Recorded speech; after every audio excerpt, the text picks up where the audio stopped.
Good morning, students. Angang sa koi chapter makha chathara si ko. Aduna class 7 angang sa maru oina na koi se class yaw mi masing yamde angang masing yamde ko. Adu noi attendance sarana record to ni ko gonu ko noi attendance ki mark lai bani na ne. Adu noi attendance ki mark pam da dikhang de adu hayeng parikha da noi gi tha ba ya ba yaw ba ya ba ya da ka yam lai bani ko. Adu handak ti yam kan na section na yeng sing ne na koi authority side gi hai ba su lai. Patani ko.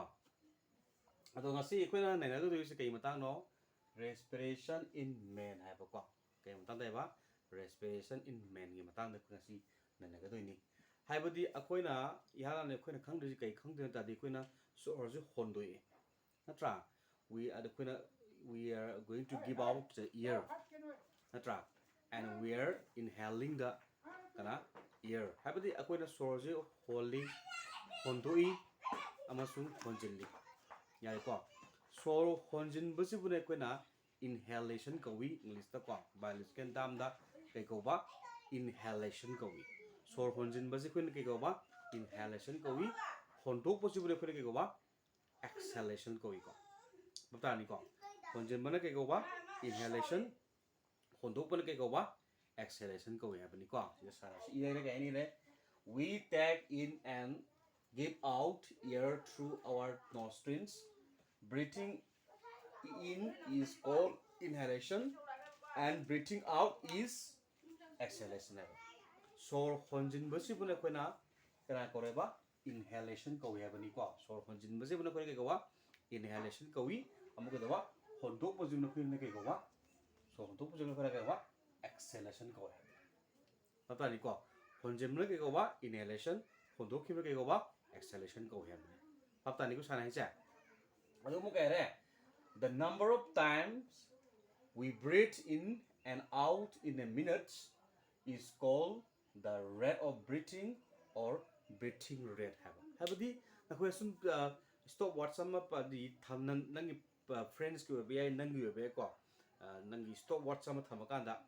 ye mo ba nangi breathing rate se. Have the nasai gina no hondok ba honjing ba se ama oidine ba ko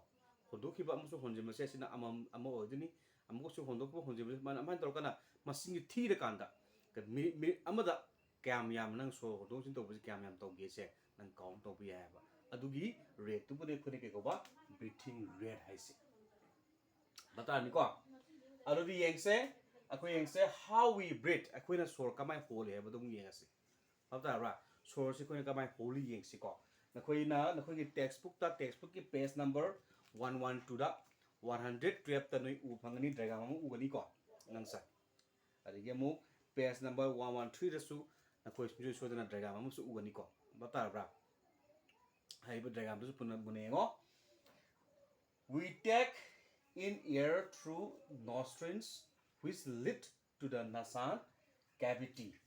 As the air passes through this cavity become warm. Bata ko nasan cavity ay sa ngang sa no ki textbook ta nasan pages na ma laibani ko noi ubre ngo ubra ubro dabro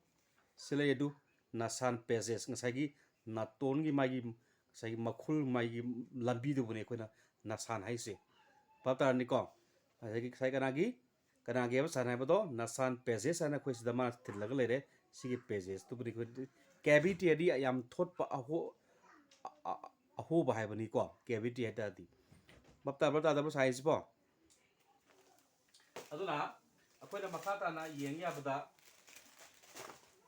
bada ma hai se kere hai ba sagi cavity de sagi nostril khangi ko sai san ut ki do na ton makhun ni ko sor honjele adana honjim matam da yang na ko da na sai thinjim matam da ingbra sabri ngo sabro wa moi bani ko tom khunje bata ni ko dust and other particles in the air get trapped by the mucus batavra by the mucus and here present in the cavity hai badi kai no ngsa akhui gi naton makhul sigi naton gi makhul jina ne sam ho bani ko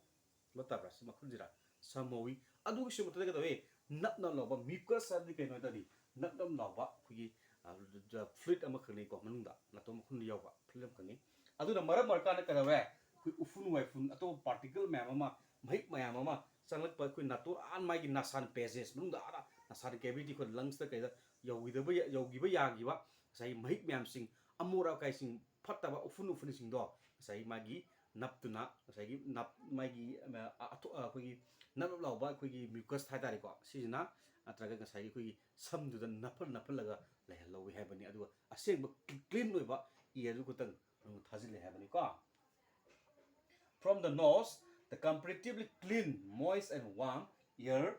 passes into a short tube called pharynx aba adu ni gi asigi na san uliba ka sida ulkhriba sai gi de gan su pharynx na ma yaw ni ubrengu urabra sir pharynx sori ko hariba sigi pharynx da angang sa kedoi khangbra hariba pharynx ta sai khi clean oraba comparatively clean oraba hai tare ko sai moist adagi warm yaw sa pomo akoi lumbulum sa ba do yaw draba adagi koi ga sai gi am clean oraba ear do hariba sai kana sa khane ba sai gi pharynx tu power sa khane ba sabab ta bra pharynx power sa khane ba ko adu amu makha da yengo makha da kai hare from here it goes into trachea or windpipe the trachea branches into two thinner tube called bronchi ko which enter lungs and lungs adu amu yengo dragam do mu yengo ansa dragam do yengo hariba dragams ta man ka hegi ngasagi hariba clear or clean or ear do kana sangreba my windpipe natraga trachea da power sakre patari ko windpipe natraga kana da trachea da power sakre bani patari ko adu mu kedore ngangsa hariba sigi nangna urangmani khale sida masa maring tori bu myam se ko sida su ukadabni sida mo tawtri ko si masa maring le myam udro haiba sigi masa maring myam su ne khone kai ko ba bronchi hai si patar ba hari masa maring myam se ni sigi masa maring myam si uliba khone si uliba u masa u gi mara mali ba se si jumun khone bronchi si sigi bronchi da ni sai ears ni chakrani de ma chak kana amaga loina transport tawno gi ni ko different parts of the body da lungs ta sangi ni lungs ta lungs mong le bangal ta ni ko story inje bab ta ita de aduna makara aduna sa makara ko na mi yenga si ko how we break ki makara la ka do je ko sa kai ba between the pharynx amasung trachea trachea se ko na kai na so hai sai windpipe hai bli ko pharynx amasung sa kana gi trachea ki marakta kana leba sariba sigi larynx le larynx se ko na kari khali kari hana kana ba voice box aba akoina wang ang thopa ngamali je kana no hariba larynx natraga vocal box na maram kana koina wang ang ngamini ko sidare who is responsible for speech size ko nang thop putok base si hariba larynx se trachea amasung kana pharynx ani makta le habani ko bapta bro bapta ko aduga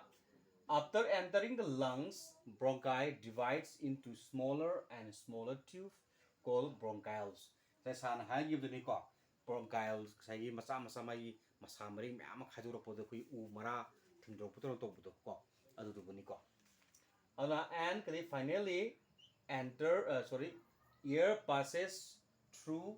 the bronchioles and finally enter the sac called sai alveoli ngasagi bronchial singda ngasagi masa maring ma ba tissue kugi vessel hatari ko vessel me amdo sai ear do changrani ko oxygen do changrani ear hatari ko oxygen mu ke dore hai bronchial singda spread out to krani ko adu spread out to na to ga na mai last ta kana tiny sac man ba khaw man ba alveoli da chakrani yari ko sa ear do its lungs has millions alveoli have haiba lungs the yaw alveoli se masing thik andre millions yaw ba kani ko mayam yaw bali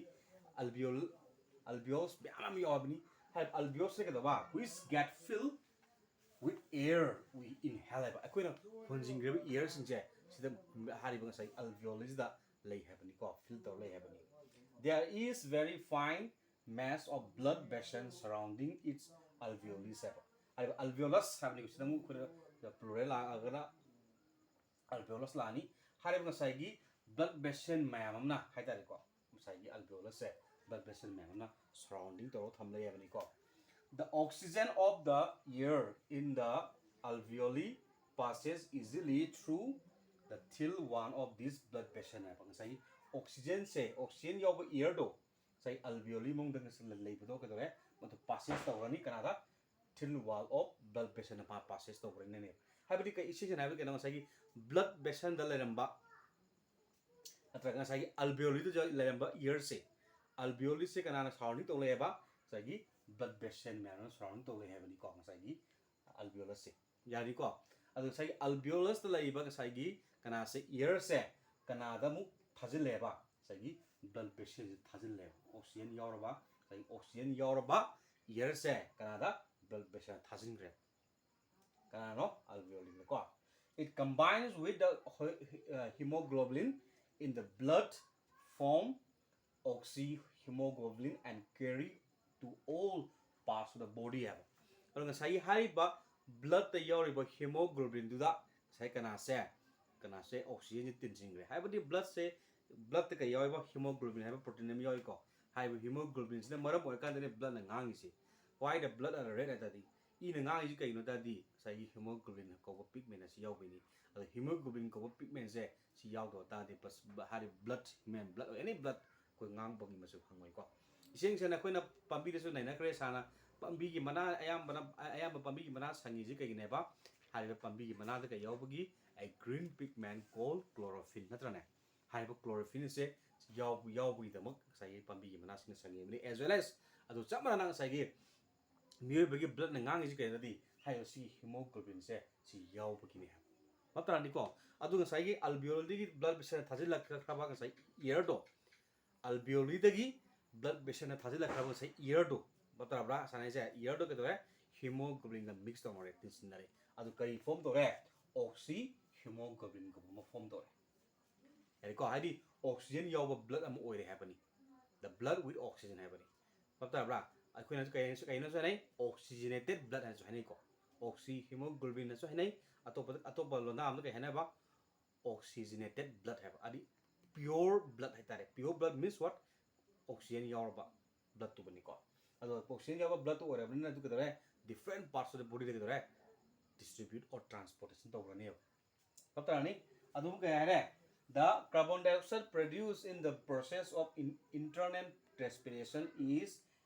transported by the blood from all the tissue ever adu ngasai gi makhoi na ngasai gi blood to ngasai oxygen yaw blood to mo different parts of the body da transportation to re do to re ma cell me am du be function to bo khondo ni to bo mo kai to ngoni angsa carbon dioxide gas produce to ngoni manung da internal process na jari ko hari bu carbon dioxide produce to re bi sing je si jung kana na blood na mu pura ka dui ne